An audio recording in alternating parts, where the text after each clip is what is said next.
दोस्तों, मधुमक्खी यानी हनी बी को अपने पास देखते ही हम सभी को अजीब सा डर सताने लगता है कि कहीं ये डंक ना मार दे या आपके पास अजीब तरह की आवाज़ें करके उड़ने ना लगे, जिससे आप इरिटेट होने लगें।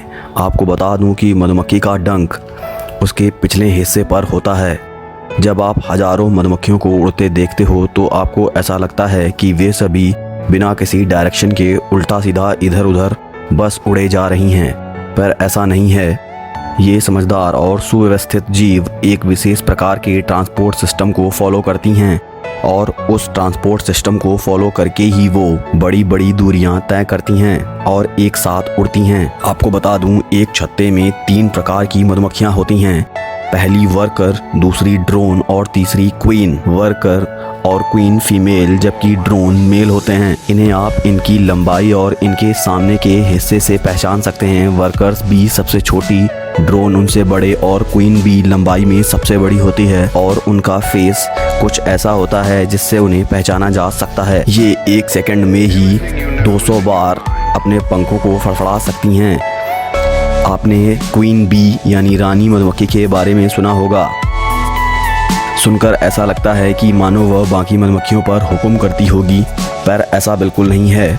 पूरे छत्ते में रानी मधुमक्खी यानी क्वीन बी सबसे ज़्यादा महत्वपूर्ण है। यही वो मधुमक्खी है जो बाकी सारी मधुमक्खियों को जन्म देने का काम करती है। ये एक दिन में 1500 अंडे दे सकती है। आपको सुनकर आश्चर्य होगा कि क्वीन बी पैदा नहीं की जाती, क्योंकि जन्म देने वाली तो वो इकलौती ही थी। तो फिर उसकी डेथ के बाद दूसरी क्वीन बी कहाँ से आई? क्वीन बी को क्वीन बी होने का अधिकार पैदाइशी नहीं मिलता, बल्कि उसके अनोखे भोजन की वजह से वो क्वीन बी बनती है। जब क्वीन बी की मौत होती है तो छत्ते की कर्मचारी मक्खियाँ उस छत्ते में से एक नवजात बच्चे को चुनती हैं और उसे एक विशेष भोजन, जिसे रॉयल जेली कहा जाता है, खिलाकर उन्हें बड़ा करती हैं। आपको बता दूं कि कभी भी 2 क्वीन बी नहीं होती। नई बनी क्वीन बी पिछली क्वीन बी के अपरिपक्व अंडों को डंक मारकर खत्म कर देती है और अपने नए अंडे देकर छत्ते में जनसंख्या बढ़ाने का काम करती है। क्वीन बी 4 से 5 साल तक जिंदा रह सकती है। पूरे संसार में 20,000 प्रकार की मक्खियों की प्रजातियां हैं, पर उनमें से केवल 4 प्रजातियां ही शहद पैदा कर सकती हैं। अब मैं अगर आपसे कहूं कि मधुमक्खी के कितने पैर होते हैं तो आप शायद बता दो कि 6। हाँ, बिल्कुल सही जवाब है। अब मैं आपसे ये पूछूं कि मधुमक्खी की कितनी आंखें होती हैं तो आप में से ज्यादातर ने सोचा होगा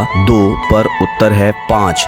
जी हाँ, मधुमक्खी की 5 आंखें होती हैं। 2 बड़ी आंखें और इनके बीच में माथे के ऊपर 3 छोटी आंखें होती हैं। और अब मैं आपसे पूछूं कि मधुमक्खी के पेट कितने होते हैं तो उत्तर होगा 2। जी हाँ, मधुमक्खी के 2 पेट होते हैं, जिनमें से एक हिस्सा फूलों का रस इकट्ठा करने के लिए और दूसरा भोजन रखने के लिए होता है। मधुमक्खी 15 किलोमीटर प्रति घंटे की रफ्तार से उड़ सकती हैं। इनकी सूंघने की शक्ति बहुत अच्छी होती है। मधुमक्खी के पेट में विशेष ग्रंथि होती है जो मोम बनाने का काम करती है।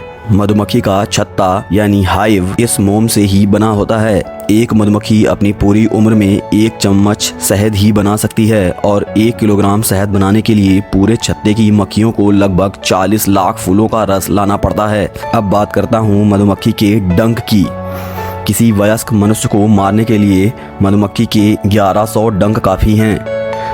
पर क्या ये बात सच है कि मधुमक्खी एक ही बार डंक मार सकती है? जी हाँ, बिल्कुल सही है, पर ऐसा क्यों है? मधुमक्खी अपना डंक जब मनुष्य या किसी प्राणी के शरीर में चुभाती है तो उसका डंक उस व्यक्ति की स्किन में फंसा रह जाता है, क्योंकि मधुमक्खी के पिछले हिस्से से डंक के जोड़ की संरचना ही ऐसी होती है।